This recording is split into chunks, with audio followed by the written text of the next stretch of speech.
Congratulations on first successful title defense. The first UFC BJJ, you had, the reality show, and it was kind of built all around you. And then when you won, we talked about how there was like this kind of relief of emotion after, because that's what had been building up. This time you seemed a little more like calm entering and maybe a little more calm after. So I guess compare that first event to now your first title defense. Yeah, so, wow, it's loud. The first time I competed in UFC BJJ 1, I'm going to be honest, I was shaking and dying from stress and anxiety. Just a lot of pressure, right? It's something new, and every time I have something new, my homeostasis is altered. So one thing is I overcame that and I got through the match, but one thing that I have a good trait of mine is I adapt really fast. So I'm really happy that match was 3 rounds. I finished in the 3rd. And that gave me more mat time, more experience. And then today I went in and I was like, wow, I feel so calm. I didn't feel nervous at all. And now I feel like this is my home. Like I'm comfortable here, just like in the other tournaments I did my whole life.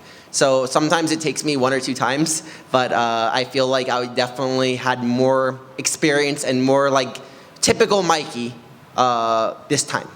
And, in the package they played at the beginning, you were talking about Cobra Kai, and then you come out in the crane technique at the beginning. So I guess walk us through the decision to do that. Was just kind of you having fun, or like what was the purpose and all that?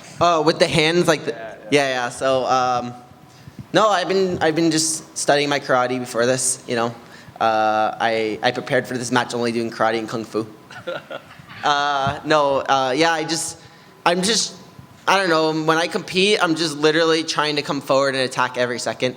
I feel like it took 3 minutes this match, but he had a good game plan, how he was like framing me, angling well. I thought that he felt pretty strong, like he came out pretty well, but I just know that my game coming forward every second, it's very difficult, and eventually I'm gonna get to the submission, I'm gonna finish you.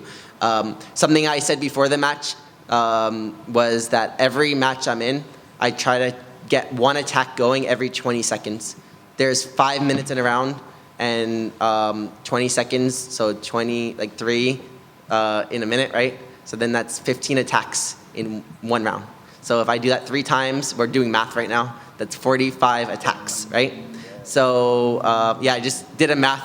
I did math for you guys. So if I'm doing 45 attacks in a match, I really find it difficult for somebody to defend all 45. So that's kind of my mindset when I compete. I know, like, okay, maybe my first attack won't work, my second, but if I get 45 chances, one of those attacks is gonna work. At the end of it, it looked like you and Kevin were watching the replay, and you were kind of walking him through some of the techniques. Is that what was going on in there before the decision was read? Yeah, so Kevin was really cool and respectful and nice, so he made the experience for me competing a lot more fun. A lot of times I fight like really douchey, idiot people, and I hate them because they made it not fun for me, because they have to act like idiots. Kevin was a really respectful and like a great competitor, and I respected him a lot. So for me, when I compete with someone like that, it's more like just around in the gym, and I just caught him, and then I was just talking to him, oh yeah, I hit this a lot, and people, then you'll react this way, and then you'll give me a different reaction. So I just enjoyed competing with him because he was good vibes. I don't see my opponents as enemies. I just see them as a cool training partner giving me cool reactions and things to solve, right? But then some opponents, they want to make it confrontational and fight me.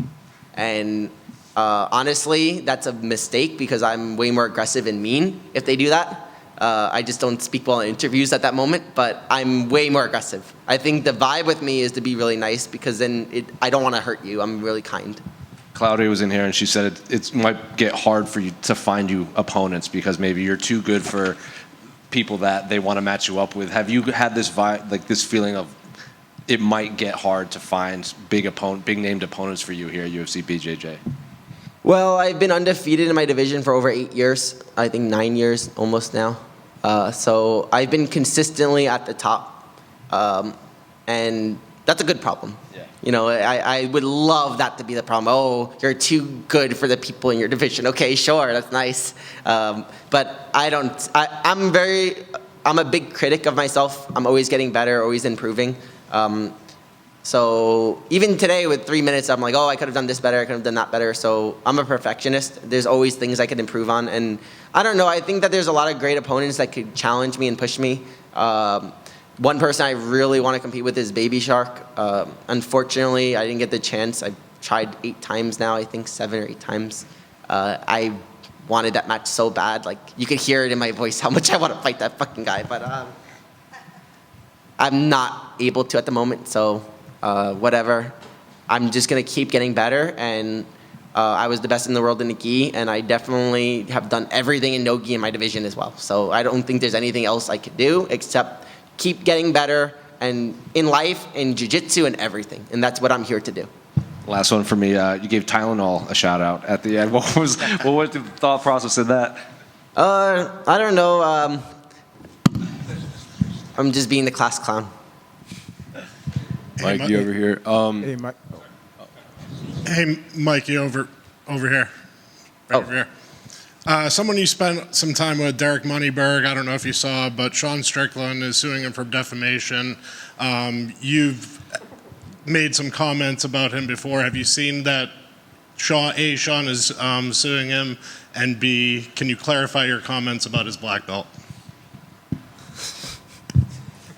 Can I plead the fifth? No. Yes, you can. Enjoy your win. No. I don't know. Derek was always really kind and nice to me, so I consider him a friend, and he was very nice to me. So I was defensive because I felt like a friend was getting attacked, and I just instinctively, whenever my friends are getting attacked, I want to defend them, right? But I really had no place in that situation to even talk or anything, so I didn't award him his belt or anything. Yeah, that's all I have to say about that. I think that he works hard. He definitely does. I would not give somebody a black belt in that amount of time. That's my official word on that. People were really upset about it, and it was crazy. And it was like I was a drug dealer or something crazy, like because I was just supporting my friend. I had nothing to do with it, and I would not give him the belt in that time.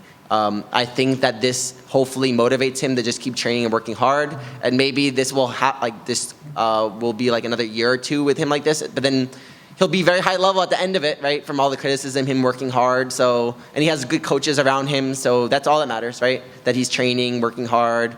Yeah, that's pretty much it. I already got beat up enough from the jiu-jitsu community. Like, there's nothing left to hit me with this, right? Like, I took my damage, guys. I got stabbed. I was bleeding. I was on the floor. Like, I already died. So that's it. Congrats on the win. Thank you, sir. Hey, what's up, champ? How you doing? Good. So, again, congratulations on the win, man. Beautiful performance. Thank you. I want to take you back to the Karate Kid type intro you did where you were swinging the foot around in the front. Were you, like, baiting him to grab the foot or grab your leg, and then were you surprised when he didn't go for it? He avoided it at all costs? Yeah, so I consider myself Daniel LaRusso when he was Cobra Kai, you know, because he's from New Jersey also. Like, it's fine, keep talking. No. Go ahead and get that. It's not big. Oh, okay. Okay. Yeah, I'm basically Daniel LaRusso when he was Cobra Kai, like when he went through the dark time. I just like attacking and coming forward. So the wrestling sometimes I don't like because you'll see a match like that could go like 2 5-minute rounds of people hand fighting and nothing happening. Both guys are scared to shoot. So then you just see like these guys, I have no attention span. I have really bad ADHD. I just want to get to the finish. So I'm like giving my leg, I'm like, just take me down. Just do something. Like, you could jump on my leg if you want. Just come in. I just want to give you a hug. Let's do jiu-jitsu. Like, let's go for submissions. Like, just let's get the ball rolling. You know, that's kind of my vibe in the match. And the second I finally had an exchange where I was able to get in, I finished, right? I feel like that's something I'm really good at. And that's what I was saying before. I get like 45 chances. You know, so I feel like in those 45, I should finish the match. So I'm just trying to get as many attacks and attempts as possible. I'm aiming for 45. If I could get more, if we get down to that 20-second, 10-second mark, then we're bumping that number up. Like, we're going to be in a good spot. Right. Okay. Now, another question is, when he was avoiding you in the beginning, right? Yeah. Trying to avoid that. And then later on, he started engaging with you with the leg locks. Like, I mean, I'm sure everybody in this room knows how good you are with leg locks. Did that surprise you, or did that, like him just engaging with the leg locks, or do you feel like he just went up against a total beast and he should have went a different direction with his game plan? I felt like he did a great job in the beginning of framing me and disengaging, coming in and out. And I was impressed. I was like, wow, he's doing good. So then I feel like eventually the style I have where I'm just constantly coming in, you could do that for a little while. Like he was able to for like a minute and a half, 2 minutes. I think like a minute and a half. But eventually it's just very difficult to continue doing that. So my pressure forward is something that I'm really good at, just keeping pressure forward. So maybe the first time, the second time it won't work, but then eventually I get in. He didn't really exchange with leg locks, like he didn't get to my legs or anything. I don't think so. But I think the second I got in on his leg, that's when I finished. So I just think that eventually the way I am and my pace, I get deep in, and then that's what happened. Okay. Did he get to my leg? I didn't even know. Did he get to my leg? No, right? So I got to his leg, and I know I got in, and then I got to, but again, it's all blurry to me. So maybe you're right, but I didn't think he got to my leg. I think that he became stationary. He stopped moving. I think that's what you meant, right? Like he was just more stationary. The second he stopped moving, I was able to climb his body. Because when I compete, the body is kind of like a wall. Like I'm indoor climbing. And depending on how small they are, it might be like a V2, V3. They're kind of lanky, V0. You know what I mean? Like with the climbing. So I just literally climb his body. So the second he stopped moving, I was able to get a nice grip. But before that, he kept moving. So I'm trying to grab, and my fingertips, he's like moving off. So then eventually I got a nice hold on the wall. I just climb up his body, and I just work my way to the finish. It was cool, though. I got to hit the Mikey lock, a position I came up with, and it has my name. So it's something I've been doing a lot in training lately, and it's such a great move that isn't utilized. So it really throws people off when I do it. Yes, it does. One more question. So as far as your preparation leading up to the event, now, do you have just like a set training module that you follow every time since it's been working, or do you maybe watch footage on some of your opponents to kind of see what you're in for? Like, how do you prepare for individual opponents at every event? Yeah, so this event was interesting because the camp I did was a very tough camp.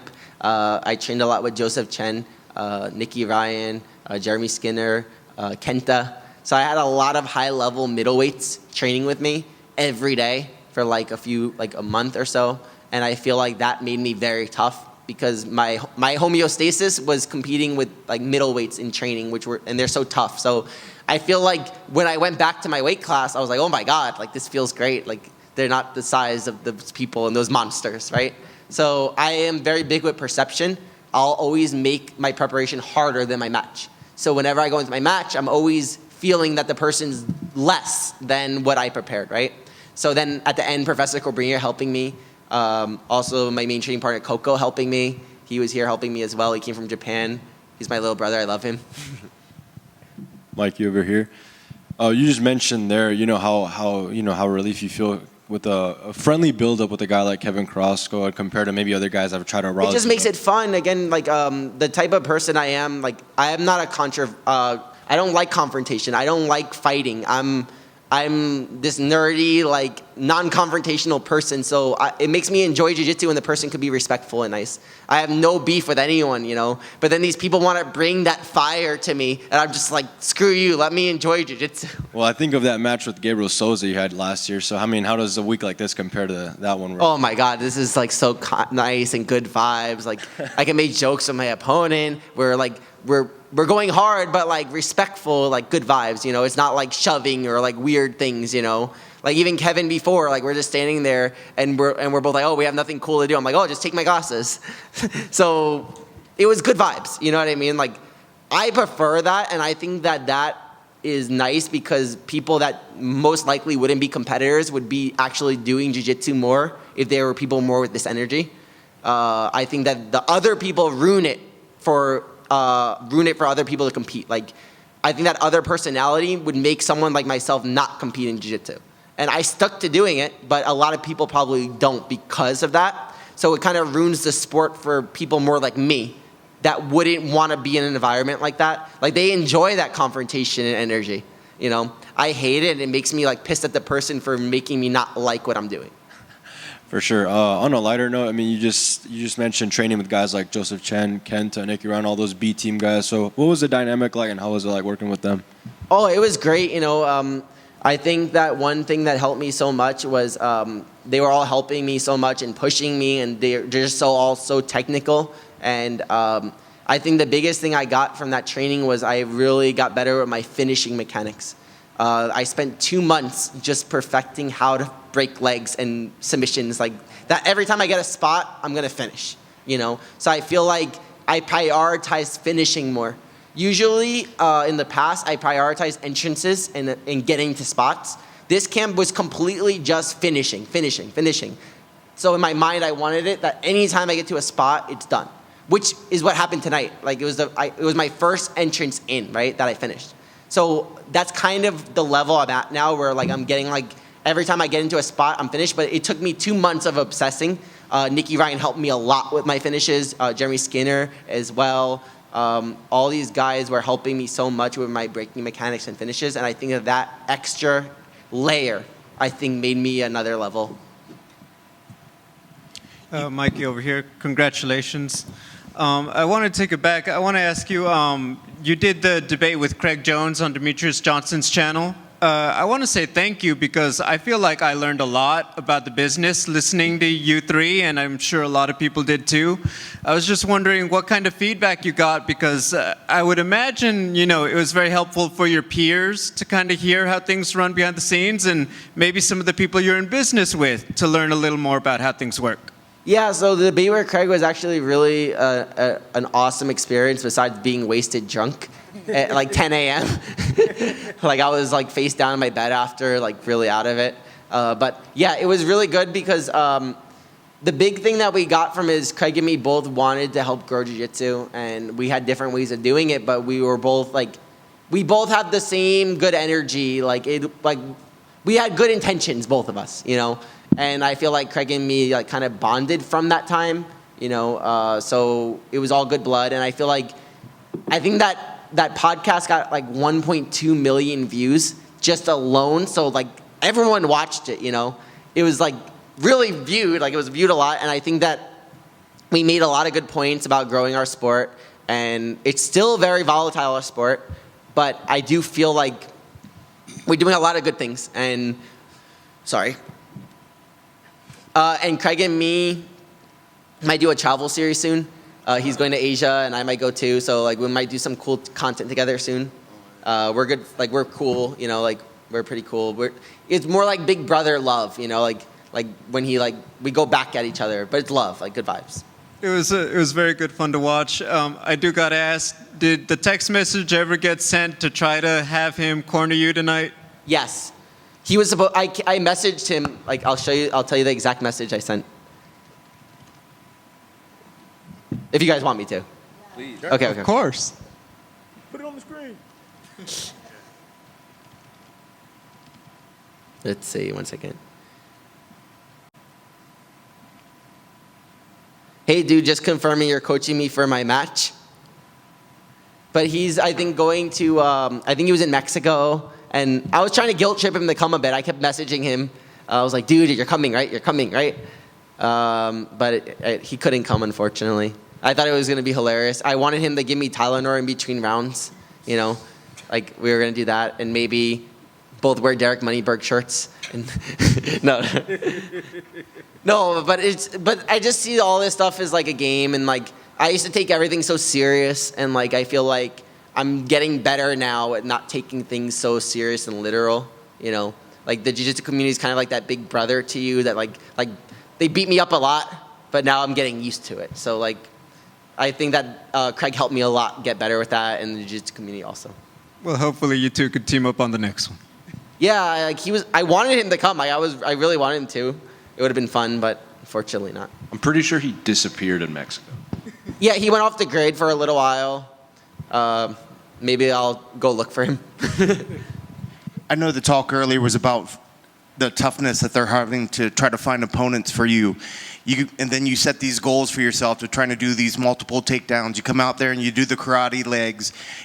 Is part of that just the way that your brain works, where you want to learn more about the sport, or is it that you trying to give yourself a challenge to make some of these matches harder for yourself because the competition's not giving it to you?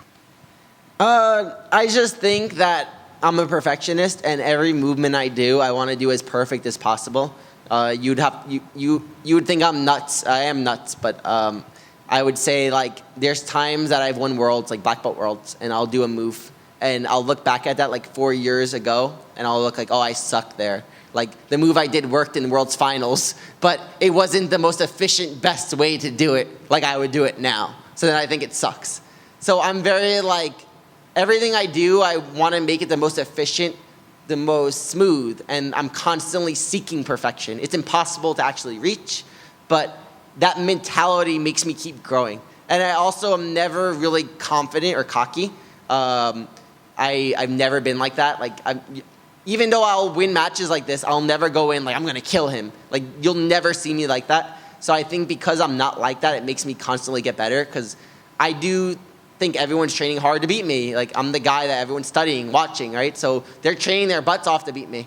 And I'm not really knowing who these people are as much, right? So I think that mentality just constantly makes me get better and keep growing. And I don't know, I just feel like I'm in a good rhythm right now. I'm doing everything right. I'm training well. I feel healthier. I told you guys, like, I was really ill in December. I had 3 ulcers, and my body was just really messed up from that time period. Because of Baby Shark, I was in camp for him for like 6 times, and I had to stay in camp like 6-7 months. It just destroyed my body. Like every part of my body was injured. I got ulcers from that time. So these last few months have been basically me just doing PT and just fixing my body. This is the healthiest I've been in like 2 years probably. My ulcers are gone, thank God. Everything's getting better. So I'm just, every time I'm not in the match, I'm just doing PT and just getting better. You know, so I'm on a really good track right now, and I think like, I don't know, whoever they put in front of me, I'm ready for, but I would like a cool match with an MMA fighter, like a heavier division, like Arman. I think that would be really cool if I did a grappling match with him, because he's doing grappling matches. Charles Oliveira, someone like that, like a legend, like someone cool. I think that would be entertaining for people to see, like, because I'm smaller, like if I could handle someone like that, you know. But yeah, I'm just going to keep getting better and stay with my stubborn perfectionist way. All that Tylenol must have helped with the ulcers, absolutely. Probably. Shout out to my mom. Speaking of, I read somewhere online that you take obsessive notes about your training, and then you go back and read it to see what you did wrong. Do you go back after events like tonight? Will you break down what you saw and, you know, really just try to see what you can improve upon? Honestly, I'm not good at taking notes. I think it's my ADHD. Like, it's very hard for me to actually focus on taking notes. I'll just have clips on my phone. My old phone, I think, had 52,000 videos on my phone. Like, they couldn't even take them off of my phone. They were like, they've never seen this many clips on somebody's phone. And it's just clips of me doing moves, and like, I'll look at it like, that one's a perfect rep. That one's wrong because of this. Like, kind of like that. Yeah. So I'm constantly doing things like that, but more in an ADHD way, less organized with taking notes. I can only imagine what the storage card size on your phone was to hold that many videos. Last for me, Claudia came in here and was saying that, you know, she thinks you're the best pound-for-pound grappler, jiu-jitsu in the world. Do you agree with that? I won't call myself anything. I don't feel like I'm at the point to call myself anything. I just will keep giving the results and let you guys decide. You know, I was very dominant in the gi, and now I'm in no gi, and I'm equally as dominant probably. You know, so I'm doing that in gi and no gi. You know. So I'll leave a good legacy, just keep competing, and whatever you guys decide, that will be. But I just want to keep getting better, working hard, and I have so much room to grow still.